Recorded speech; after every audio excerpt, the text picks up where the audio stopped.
ഇന്ത്യയെ പ്രതിരോധത്തിലാക്കി ട്രംപിന്റെ പുതിയ തീരുവ പ്രഹരം. ഇന്ത്യൻ ജനറിക് മരുന്നുകൾക്ക് വൻ തിരിച്ചടി. ഫാർമ ഓഹരികൾ തരിപ്പണമാക്കുകയാണ്. ഇന്ത്യ അമേരിക്ക ബന്ധത്തിൽ വിള്ളൽ വീണോ എന്ന ചോദ്യങ്ങൾ ഉയരുന്നു. അതോടൊപ്പം തന്നെ ട്രംപിന്റെ പുതിയ തീരുവ നീക്കം ന്യൂഡൽഹിക്ക് വൻ തിരിച്ചടിയാണോ എന്നും ഇവിടെ ചോദ്യങ്ങൾ ഉയരുന്നുണ്ട്. അമേരിക്കയിലേക്ക് കയറ്റുമതി ചെയ്യുന്ന ജനറിക് മരുന്നുകൾക്ക് കനത്ത ഇറക്കുമതി തീരുവ ഏർപ്പെടുത്തുമെന്ന പ്രഖ്യാപനമാണ് ഉണ്ടായിരിക്കുന്നത്. US പ്രസിഡന്റ് ഡൊണാൾഡ് ട്രംപ് ആകട്ടെ ഈ പ്രഖ്യാപനം നടത്തിയതോടുകൂടി തന്നെ വലിയ ആശങ്ക ഉയരുന്നു. അമേരിക്കയ്ക്കുള്ളിൽ തന്നെ മരുന്ന് നിർമ്മാണം വർദ്ധിപ്പിക്കുക എന്ന ലക്ഷ്യത്തോടെ തന്നെ ഘട്ടം ഘട്ടമായാണ് പുതിയ നിയമം നടപ്പാക്കാൻ ഒരുങ്ങുന്നതെന്നും വ്യക്തമാക്കിയിട്ടുണ്ട്. 2026 ഓഗസ്റ്റ് 1 മുതൽ തന്നെ ആദ്യ 2 വർഷം തീരുവ അതായത് അതൊരു 0 ആയിരിക്കുമെങ്കിൽ പോലും 3 വർഷം അത് 100% തുടർന്ന് 200% ഉയർത്താനാണ് തീരുമാനം. ലോകത്ത് അമേരിക്കയിലേക്ക് ഏറ്റവും കൂടുതൽ ജനറിക് മരുന്നുകൾ കയറ്റുമതി ചെയ്യുന്ന രാജ്യമായ ഇന്ത്യക്ക് ഈ നീക്കം വലിയ തിരിച്ചടി ആകുമെന്നതാണ് ഇവിടെ ആശങ്ക ഉയരുന്നത്. അമേരിക്കയിൽ ഉപയോഗിക്കുന്ന ജനറിക് മരുന്നുകളുടെ ഏകദേശം 40% ഇന്ത്യയിൽ നിന്നാണ് എത്തുന്നത്. പുതിയ പ്രഖ്യാപനത്തിന് പിന്നാലെ തന്നെ ഇന്ത്യൻ ഫാർമ കമ്പനികളുടെ ഓഹരികൾ കനത്ത ഇടിവ് നേരിടുന്നുണ്ട്. അതുപോലെ തന്നെ സൺ ഫാർമ, സ്ലിപ്പ്, അതേപോലെ മറ്റ് ചില ഇതെല്ലാം ഉൾപ്പെടുത്തിക്കൊണ്ട് തന്നെ പ്രമുഖ കമ്പനികൾക്ക് ഓഹരി വിപണിയിൽ വലിയ തിരിച്ചടിയാണ് ഉണ്ടായിരിക്കുന്നത്.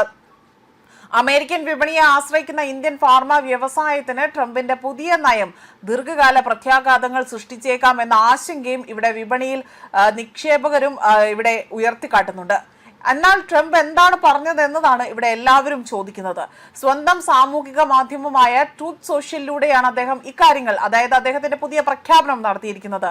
ഈ നയം അമേരിക്കൻ ജനതയെ സംരക്ഷിക്കാൻ ലക്ഷ്യമിട്ടുള്ളതാണ് എന്നതും ഘട്ടം ഘട്ടമായി തന്നെ പുതിയ തീരുവ പ്ലാൻ നടപ്പിലാക്കുകയാണ് ചെയ്യുന്നതെന്നും 2026 ഓഗസ്റ്റ് 1 മുതൽ തന്നെ അമേരിക്കയിലേക്ക് കൊണ്ടുവരുന്ന എല്ലാ ജനറിക് മരുന്നുകൾക്കും ആദ്യത്തെ 2 വർഷത്തേക്ക് തീരുവ 0% തന്നെ തുടരും. എന്നാൽ 3-ാം വർഷം ഇത് 100%, അതിനുശേഷം 200% ഉയർത്തും. ജനറിക് മരുന്ന് നിർമ്മാണം അമേരിക്കയിലേക്ക് തിരികെ കൊണ്ടുവരിക എന്നതാണ് ഇതിലൂടെ ലക്ഷ്യമിടുന്നത് എന്നതാണ് ഈ സമയപരിധിക്കുള്ളിൽ തന്നെ അമേരിക്കയിൽ പ്ലാന്റുകളുടെയും അതുപോലെ തന്നെ ഉപകരണങ്ങളും സ്ഥാപിക്കാത്ത കമ്പനികൾക്ക് കനത്ത പിഴ ചുമത്താനും നീക്കങ്ങൾ നടക്കുന്നതായിട്ടുള്ള വിവരങ്ങളാണ് പുറത്തുവരുന്നത്. മാത്രമല്ല ഇത് ഇന്ത്യയെ പല രീതിയിൽ ബാധിക്കുമെന്നതും ഇവിടെ സൂചിപ്പിക്കുന്നുണ്ട്. അമേരിക്കയിൽ ഉപയോഗിക്കുന്ന ജനറിക് മരുന്നുകളുടെ അളവിന്റെ 40% ഇന്ത്യയിൽ നിന്നുള്ളതാണ്.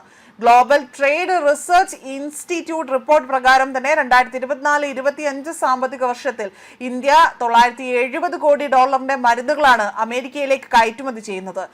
ആകെ കയറ്റുമതിയായ $2580 കോടി 38% ഇവിടെ ഉള്ളത്. ട്രംപിന്റെ പുതിയ ഭീഷണി ഇന്ത്യൻ മരുന്ന് കമ്പനികളെ കൃത്യമായി എങ്ങനെ ബാധിക്കുമെന്നതും ഇവിടെ വ്യക്തമാകുന്നില്ല. എന്നാൽ ഫെബ്രുവരിയിൽ ഇന്ത്യയും അമേരിക്കയും തമ്മിൽ ഒപ്പുവെച്ച വ്യാപാര കരാർ പ്രകാരം ജനറിക് മരുന്നുകളുടെ കാര്യത്തിൽ ഇന്ത്യക്ക് അനുകൂലമായ പരിഗണന ലഭിക്കേണ്ടതുണ്ട്. എങ്കിലും ഉയർന്ന രക്തസമ്മർദ്ദം, വിഷാദം, പ്രമേഹം, ക്യാൻസർ, അതേപോലെ പകർച്ചവ്യാധികൾ, മാനസിക ആരോഗ്യം തുടങ്ങിയവയ്ക്കായി തന്നെ അമേരിക്കയിൽ വ്യാപകമായി തന്നെ ഉപയോഗിക്കുന്ന വില കുറഞ്ഞ ഇന്ത്യൻ മരുന്നുകളുടെ വിതരണത്തെ ട്രംപിന്റെ മുൻകാല ഭീഷണികൾ അപകടത്തിലാക്കുകയാണ് ചെയ്തിരിക്കുന്നത്. ഫിനാൻഷ്യൽ പോസ്റ്റ് റിപ്പോർട്ട് പ്രകാരം 2024 അമേരിക്കയിൽ അവിടെ കുറിച്ചുകൊടുത്ത ഗർഭനിരോധന ഗുളികകളുടെ 65% ഇന്ത്യയിലെ 2 കമ്പനികളായ ഫാർമസ്യൂട്ടിക്കൽസ് ആണ് ഇവിടെ നിർമ്മിച്ചു നൽകുന്നത് എന്നതാണ് വിവരം.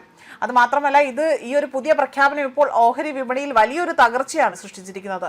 ഏകദേശം ഫാർമ സൂചിക ഇത് 1.5% ഇടിഞ്ഞിരിക്കുകയാണ് എന്നതാണ് വിവരങ്ങളടക്കം പുറത്തു വന്നിരിക്കുന്നത്. ഇത് വലിയൊരു തകർച്ചയിലേക്ക് കൂപ്പുകുത്തുന്നതിന്റെ മറ്റൊരു സൂചനയായി തന്നെയാണ് വിലയിരുത്തപ്പെടുന്നത്. ന്യൂസ് ഡെസ്ക് കർമ്മ ന്യൂസ്.